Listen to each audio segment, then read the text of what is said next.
Mahilig ba kayo kumain ng tilapia? Pag ganito kasarap, syempre kakainin mo. Favorite ko yung tilapiyang yan. At least makakaisang buo ako niya. Minsan lampas pa nga eh. So ano benefits and risks ng tilapia? Madalas masiraan ng tilapia, di ba? Kumbaga sa nababad news. Tingnan natin kung fake news ba yung sinasabi sa kanya. So may benefit at may konting risk. Panoorin yung hanggang dulo ng video para maintindihan nyo, lalo na kung mahilig kayo sa tilapia. Normally kasi, ang tilapia, hindi na siya hinuhuli sa dagat, commercially farmed. Nandun yung issue kung maganda ba yung pagka-farming nung pagkalaki ng tilapia. Pero yung tilapia mismo, maganda siya. Sobra healthy siya. Tingnan mo, 128 calories lang. Oh. One serving. Siguro mga kalahati yun. Ang maganda sa tilapia, ang taas sa protina, oh, Doc Lisa, oh, 26 grams. Walang carbohydrate, oh. O, see, fats niya, konti lang, oh, 3 grams. Ang taas pa ng niacin, vitamin B12, phosphorus, selenium, potassium, low fat siya. At maganda siya, high protein. Tingnan natin yung pros and cons. Dito muna tayo sa health benefits. Marami siyang fatty acids. Okay? May omega-6, may omega-3. So, omega-6 or omega-3, kailangan naman ito ng katawan. Essential fatty acids yan para sa cholesterol, para sa muscle. Yan. Pati din sa paggamit ng mga sugar, carbohydrates, mga insulin. So, maganda rin to sa mga diabetics. Number 2, marami siyang protina. Kailangan natin protina, di ba? Imbis na sa baboy, baka, crispy pata, lechon kawali, kukunin mo yung protina. Ito ang magandang source ng protein. 23 grams of protein yan. Kaya mabubusog ka. Protein for bone, for muscle, for healing tissue, more oxygen, digestion, pampalakas. Mataas din siya sa phosphorus natin. 28% phosphorus needs ng katawan. So, kailangan siya para sa buto, para siya sa ipin, ito mga acid-base balance, at energy sa mga cellula. Lahat to magandang mataas siya doon. Ang isa pang maganda sa tilapia, konti lang ang pagkain na may vitamin D as in dog. Very few, itlog, tilapia. Sa mga seafoods at isda, siya lang yung mataas sa vitamin D. Kailangan natin vitamin D. Tapos yung mga cardiologists, lagi nang bibigyan ng vitamin D para sa puso. So, vitamin D mula sa araw, vitamin D, calcium, immune system, nerves, muscles, sa puso, napakaganda. So, ang dami niyang benefit. Hindi nga natin alam bakit sinisiraan na mas masama pa daw kaysa sa bacon. Mataas pa siya sa potassium. Alam niyo naman, low potassium, delikado. So, high potassium, mataas din phosphorus, vitamin D para sa bones, nerve, muscle. Kailangan ng potassium para tumibok ang puso. Laging pinapawisan, laging nag-exercise. Napakaganda. May calcium din siya, may selenium din siya. Ayan, mataas ang selenium content niya, oh. Para sa thyroid, para sa DNA, at mababa siya sa mercury. Actually, lahat naman sila. Tilapia, bangus, salmon, low in mercury sila. Maliit na, hindi siya ganun kalaking isda. Ang mataas sa mercury, mga tuna, yung mga shark. So, dahil farmed siya, less exposure sa mercury. Dahil mababa siya sa mercury, pwede sa bata, pwede rin sa buntis, pwede rin sa nagpapadede. Pwede lahat. Gaano karami in a day, in a week? Siguro mga twice a week. Wala nung masama sa tilapia. Siguro at most 3 times a week. Siguro twice a week tilapia. Minsan bangus, minsan bisugo o whatever. Pwede naman. Ngayon, ang issue lang talaga sa tilapia, yung farm race na meron kasi nagpabalita nun, na yung conditions, paano siya pinapalaki. Yan.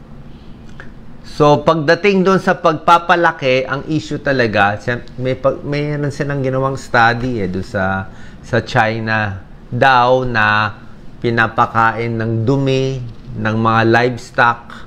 Siguro nagtitipid, dumi. O yung iba daw, allegedly, di umano, nilalagyan ng antibiotic, nilalagyan ng pesticide, nilalagyan ng chemical, kung ano nilalagay. Pero ang ibig lang po sabihin, healthy naman yung tilapia. Walang problema sa tilapia mismo. Siyempre, depende sa pagpapalaki ng isda. Kahit anong isda naman palakihin mo, kahit bangus o hipon, pinalaki mo sa maraming dumi, hindi rin naman healthy. So yun ang issue. Actually nga sinasabi lang ng mga news reports, pwede kumain ng tilapia, wag lang daw yung doon sa isang paggawaan sa China. Hindi natin alam kung may galit lang sa ibang bansa. So the point is, alamin lang saan nanggaling yung tilapia. Isa pang issue sa tilapia, meron kasi isang pag-aaral, Wake Forest University, 2008, ito sa mga doktor din to.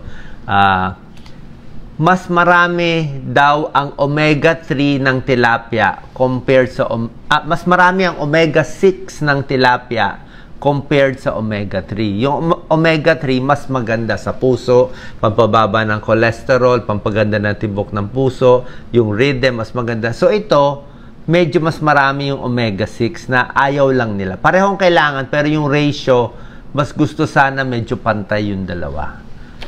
Pero para sa akin, omega-3, omega-6, pareho naman meron. Hindi lang naman ito kakainin mo.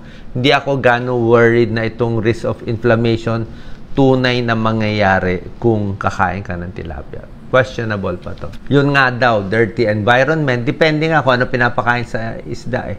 Kung maganda ang feeds mo, ayan o, wag lang daw gumamit ng dumi ng ibang hayop na ipapakain. Kahit saan naman eh, kahit sa Pilipinas, basta hindi maganda yung pagka-farm, hindi maganda yung pinapakain, hindi maganda. Kahit anong isda pa, tilapia o iba. May isang rare bacterial infection sa mga isda, hindi lang sa tilapia at ibang isda. So, bottom line, ako mahilig ako sa tilapia. Hindi lang naman yan ang kakainin mong isda, iba-iba. So, tilapia is healthy, mura pa siya, maraming protein, maraming health benefits. Basta malinis yung pagka-farm, maganda pagka-handle, lutong-luto, hindi hilaw, well-cooked, safe to eat. Pwede rin sa bata, pwede rin sa buntis.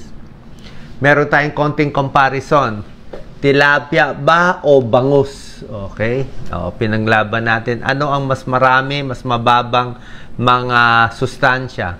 Ang tilapia, mas maraming selenium, 76% RDI, mas maraming vitamin B1, 7 times more compared sa bangus, mas maraming phosphorus. Ang bangus naman, mas maraming omega-3, tsaka B12, B6, at B3. So, parehong okay. Kahit taba ng bangus, pwede rin po. Wala namang problema. Kung ano ang gusto nyo. Minsan bangus, minsan tilapia. Parehong okay lang po. Isa ring issue, pwede natin i-compare tilapia versus salmon. Ano mas maganda ito? May check o may X eh. Sabi ng mga experts, mas masarap daw ang salmon. Pero sa akin, depende. Ako, gusto ko lasa ng tilapia. Tsaka yung tilapia daw, Doc Lisa, pag farm daw, mas malinis ang lasa. Pero yung tilapia na wild, galing sa dagat, muddier taste. Ano ba yung lasang lupa? Mas parang may lupa. Sa cooking, mas madali daw lutuin ang tilapia. Ang salmon, mas matagal konti. Sa cost, mas mura ang tilapia. Mahal ang salmon, malayo. So, dito tayo. Yung sinasabing omega-3 at omega-6, pareho silang may omega-3, omega-6, pero mas panalo yung salmon ng omega-3 kaya ang mahal ng presyo. Ano, 10 times more omega-3.